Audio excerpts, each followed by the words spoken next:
ng bayan, maasahan anumang panahon. Ngayong araw po sa ating lahat, narito ang update sa lagay ng panahon ngayong araw ng Martes, April 2, 2024. Ngayong araw ay ang ridge ng high pressure area pa rin ang nakakaapekto sa eastern sections ng northern at central Luzon. Samantalang patuloy na iihip ang mainit na easterlies sa malaking bahagi ng ating bansa.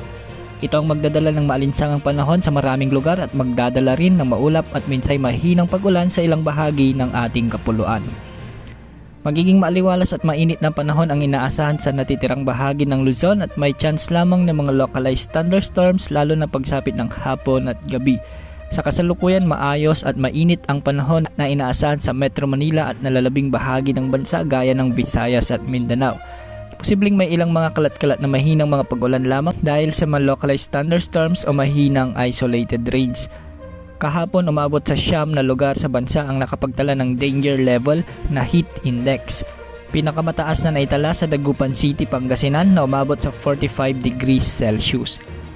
Ngayong araw, asahan na makararanas pa rin ng mainit at mataas na heat index ang ilang lugar gaya ng Rojas City sa Iloilo na posibleng pumalo sa 44 degrees Celsius.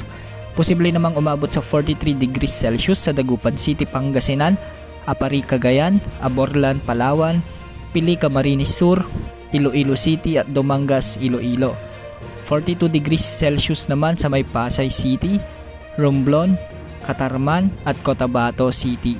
Ugaling manatili sa malilim na lugar lalo na pagsapit ng tanghali hanggang alas 3 ng hapon para makaiwas sa heat cramps at heat stroke. Samantala may namomonitor tayong kumpol ng mga kulapan sa Southern Marianas Island at posibleng pumasok ito sa ating Philippine Area of Responsibility sa mga susunod na araw. Posible itong maging low pressure area habang papalapit sa Mindanao at inaasahang magbibigay ng mga pag-ulan sa mga susunod na araw sa southern portion ng Mindanao. Nakikita rin ito sa tropical cyclone threat potential ng Pag-asa. Ang sama ng panahon na ito, bagamat napakababa ng tsansa nito na maging bagyo, posible naman itong magpaulan sa ilang bahagi ng bansa sa mga susunod na araw, kaya maging handa sa mga lugar na posibleng maapektuhan ng potential na low pressure area na ito. Yan ang update sa lagay ng ating panahon ngayong araw. Ito po ang weather update ng bayan.